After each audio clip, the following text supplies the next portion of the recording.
नरेंद्र मोदी का एक नया रूप अब सामने आ रहा है।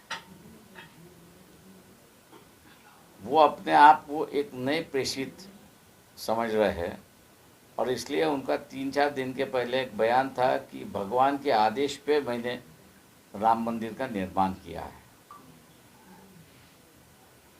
तो ये उनकी बयान से शंकराचार्य से लेके जो साधुओं का जो अखाड़ा है, ये सब अचंभित है और एक तरह से उनके मन में गुस्सा है कि ये अपने आप को अब प्रेषित घोषित करने लगा है।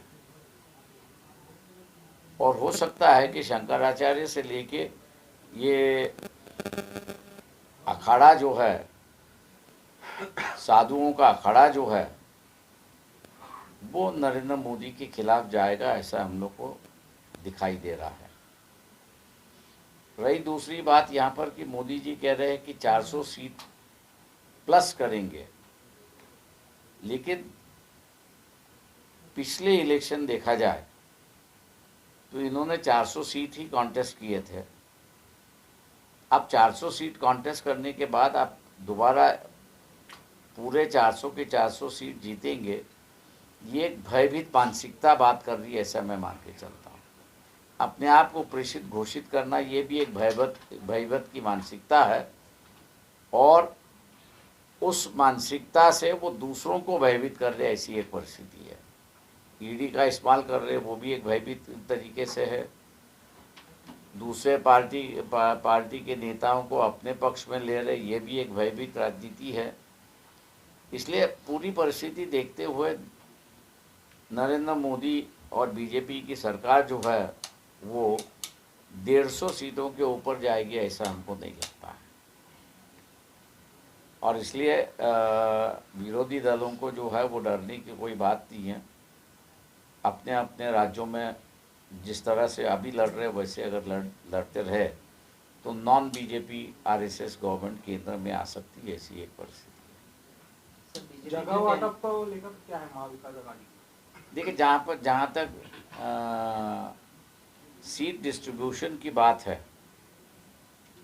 वहाँ पर एक दोनों बातें हैं कि हमने महाविकास आघाड़ी के घटक पक्ष जो है उद्धव ठाकरे की शिवसेना, कांग्रेस और शरद पवार की एनसीपी, इनसे हम लोग ने कहा है कि आप आपस में 48 सीटें बांट लीजिए।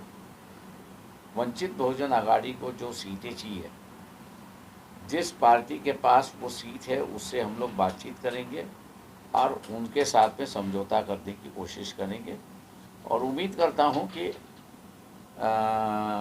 महाविकास आघाड़ी का समझौता जो है वो जल्दी हो जाए, ताकि मार्च के पहले हफ्ते में हमको दिखाई देता है कि इलेक्शन नोटिफिकेशन निकलना शुरुआत होगा, ऐसा लगता है। ओबीसी की जो सभा हुई है अकोला में, क्या आपको लगता है आपको आह्वान दे रहे हैं वहाँ से? मुझे कांग्रेस भी आह्वान देती है, एनसीपी भी देती थी, मतलब शिवसेना भी उस वक्त देती थी, बीजेपी भी देती, तो उस वक्त हम लोग डरे नहीं, तो आप क्यों डरने की बात है? सर, आपको लगता है कि दिल्ली के एतराफ़ के जो स्टेट्स है वहाँ पर किसान जो है वो आंदोलन कर रहे हैं, महाराष्ट्र में मराठा लॉबी जो है वो आंदोलन कर रहे हैं, तो इसका असर बीजेपी को मिलेगा? देखिए, जहाँ तक किसानों का आंदोलन है, मैं समझता हूँ कि वो काफ़ी बड़ा असर करेगा, ऐसा हमको लग रहा है।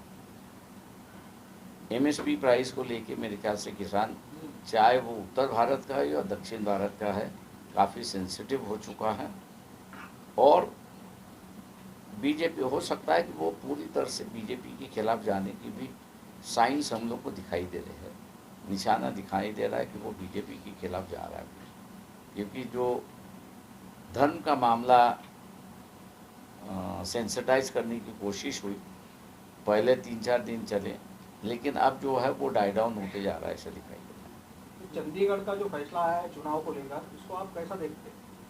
सुप्रीम कोर्ट एक सही फैसला मैं कहता हूँ कि सुप्रीम कोर्ट ने इंटरफेरेंस करते हुए कि उस आदमी से पूछा कि भैया तुम क्या, सीधे सीधे सवाल कहा कि भैया तुम क्या करते हो, और उसने एक्सेप्ट किया कि मैं थप्पे लगा रहा था और साइन कर रहा था। हो सकता है कि वो जेल में चले जाएगा, ऐसा लगता है हम लोग को। और डिसीजन जो है वो आपके फेवर में वहाँ पर दे दिया। सर, लोगों का कहना है कि संविधान को खत्म करने की कोशिश की जा रही है, आप इससे कितने मुतफिक?